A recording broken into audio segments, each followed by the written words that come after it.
মৌলানা সাদ সাহেব বলছেন, ক্যামেরাওয়ালা মোবাইল পকেটে নিয়ে যদি কোনো ব্যক্তি নামাজ পড়ে, নামাজ হবে না, হারাম। এইটা কি মোবাইল?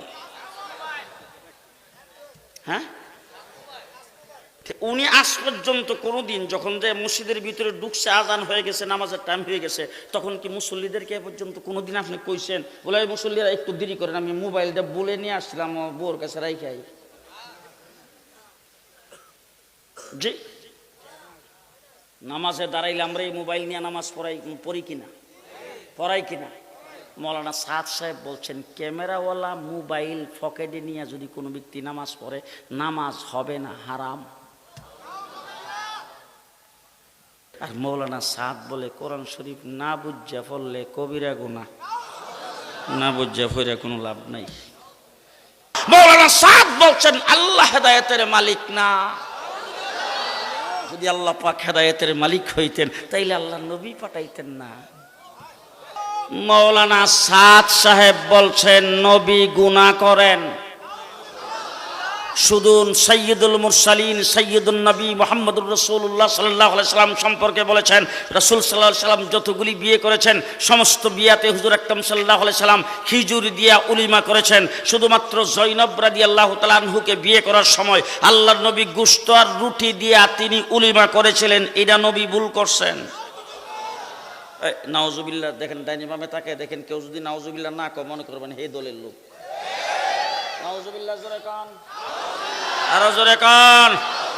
হযরতে মূসা আলাইহিস সালাম কালিমুল্লাহ তাওরীত কিতাব আনার জন্য গিয়েছেন, আল্লাহ পাকের সঙ্গে কথাবার্তা বলতেছেন। মূসা আলাইহিস সালামকে আল্লাহ পাক 30 দিনের জন্য রাখছিলেন, 30 দিন থাকার জন্য নিয়ত করে গেছিলেন। আল্লাহ তাবারক ওয়া তাআলার হুকুমে মূসা আলাইহিস সালাম আরো 10 দিন বেশি সেখানে রইছেন। হযরতে মূসা আলাইহিস সালাম সম্পর্কে মৌলানা সাদ বলছে, 10 দিন বেশি সেখানে থাকছেন। 40 দিন কিতাব আনার জন্য যাইয়া ওই জায়গায় থাকার কারণে 5,56,000 উম্মত তার গুমরাহ হয়ে গেছে। মূসা আলাইহিস সালাম ক্ষমার যোগ্য ভুল করেছেন।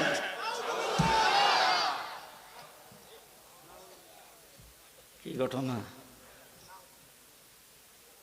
মুহাম্মদুর রাসূলুল্লাহ, কথা সংক্ষেপে বলতেছি, বিস্তারিত বলার সময় নাই। মুহাম্মদুর রাসূলুল্লাহ সাল্লাল্লাহু আলাইহি ওয়াসাল্লামকে হযরতে আবু হুরায়রা বলছেন, হুজুর আমার মা মুশরিকা, একটু দোয়া করেন আমার মা যেন আল্লাহ হেদায়েত করে। আল্লাহর নবী হাত উঠায় রাস্তার কিনারে দাঁড়ায় দোয়া করেছেন, আল্লাহ আবু হুরায়রার মাকে হেদায়েত করো। আবু হুরায়রা দিশে দৌড় যখন দিশে, তখন লোকজন তার জামা কাপড়ের মধ্যে টাইনা ধরছে, দৌড়ে বলছে কোথায় যাও? বলে সারো দেখি আল্লাহর নবী যে দোয়া করছেন, দোয়াটা আমার বাড়িতে আগে পৌঁছে না আমি আমার বাড়িতে আগে পৌঁছে, সেটা আমি একটু দেখতে চাই। দৌড়ে যাইয়া দেখে দোয়া মানে সে বাড়িতে যাইয়া পৌঁছবার আগে দোয়া পৌঁছে গেছে, আবু হুরায়রার মা হেদায়েত হয়ে গেছে। রাসূলুল্লাহ সাল্লাল্লাহু আলাইহি সাল্লাম দারে আরকামে বসে দোয়া করেছেন, হযরত ওমর ইবনুল খাত্তাবকে আল্লাহ হেদায়েত করায়া মুসলমান বানায়া ইমানদার বানায়া আল্লাহর নবীর দরবারে প্রেরণ করে দিয়েছেন। ইয়ামান থেকে হযরতে আবু হুরায়রাকে আল্লাহ পাক প্রেরণ করে দিয়েছেন। হাবশার থেকে হযরতে বেলালকে আল্লাহ পাক প্রেরণ করে দিয়েছেন। পারস্য থেকে সালমানকে আল্লাহ পাক প্রেরণ করে দিয়েছেন। কিন্তু আল্লাহর নবীর আপন চাচা যিনি রাসূলকে গোসল করিয়েছেন, জীবনে কতবার তার ঠিক নাই, হুজুরকে খানা খাওয়াইছেন, হুজুরকে নাস্তা খাওয়াইছেন, হুজুরকে মাথায় হাত দিয়ে আদর করেছেন, আঙ্গুলে ধরে ধরে হাঁটাইছেন, হুজুরকে কুলি নিয়েছেন, হুজুরকে ঘুম পাড়াইছেন। আমার নবী মুহাম্মদুর রাসূলুল্লাহ সাল্লাল্লাহু আলাইহি সাল্লামকে লালন পালন যে চাচা করেছেন আবু তালেব, রাসূল সাল্লাল্লাহু আলাইহি ওয়াসাল্লাম চেষ্টা করতে করতে সর্বশেষ মৃত্যুর আগ মুহূর্তে যাইয়া রাসূল মাথার কাছে বসছে, বৈশা তারপরে হুজুর দেখছে, অন্যরা এদিক সেদিক তাকায় আছে। রাসূল কানের কাছে মুখটা নিয়ে বলছেন, চাচা আর কেউ জানবে না, জানতেও হবে না, শুনতেও হবে না, সাক্ষী প্রমাণের কোনো প্রয়োজন নাই, আপনি শুধু আমার কানের মধ্যে মুখটা লাগিয়ে বলবেন লা ইলাহা ইল্লাল্লাহ।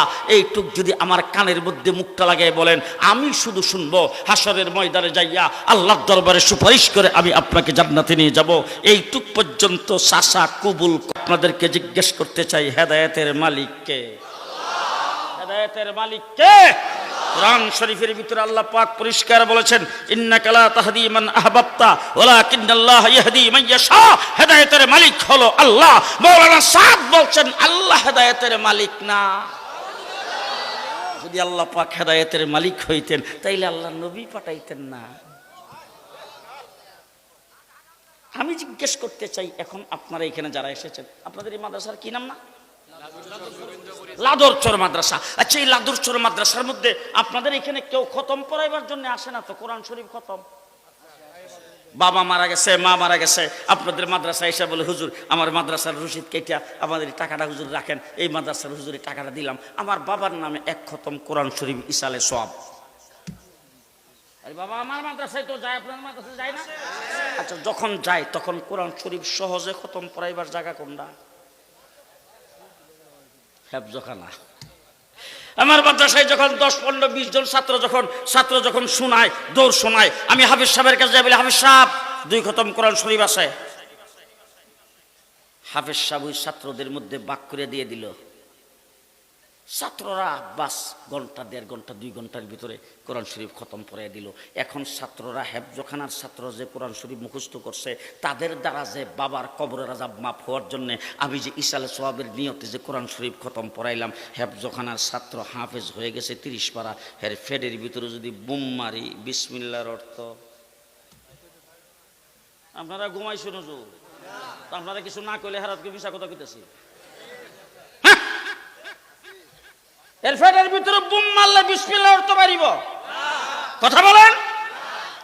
2 নম্বর কথা বলতে চাই, যত কোরআন শরীফের তাফসীর আছে সমস্ত তাফসীরে উলামায়ে কেরাম এখানে আছে আলিফ লাম মিম। যত কোরআন শরীফের তাফসীর আছে সমস্ত তাফসীরের মধ্যে তাফসীরের কিতাবে লেখছে আল্লাহু আলাম। এর অর্থ কি? আল্লাহ ভালো জানেন। কে জানেন? আল্লাহ জানেন। কিন্তু রাসূল সাল্লাল্লাহু আলাইহি ওয়াসাল্লাম হাদিসের মধ্যে বলছে, ও আমার উম্মতেরা, তোমরা মনে করতে পারো এক অক্ষরে 10টা নেক, তবে আলিফ লাম মিম 3টে অক্ষর যেহেতু একসাথে টান দিয়ে পড়তে হয়, এই জন্য তোমরা মনে করতে পারো এখানে বোধহয় 3 অক্ষর মিলাই 1 অক্ষর। আসলে 3 অক্ষর মিলাই 1 অক্ষর না। আলিফ হারফুন, লাম হারফুন, মিম হারফুন। আলিম একটা হরফ, লাম একটা হরফ, মিম একটা হরফ। 3 অক্ষর যদি কোনো ব্যক্তি একসাথে টান দিয়ে পড়ে 30টা নেক।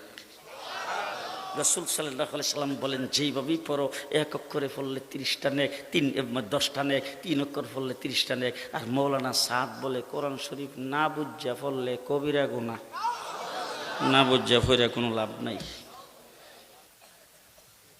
ও আমার ভাইরা, এরকম যদি বলতে থাকি সারা রাত্র বলতে পারবো, সারা রাত্র বলতে পারবো। রেকর্ড সহ প্রমাণ আমাদের কাছে আছে।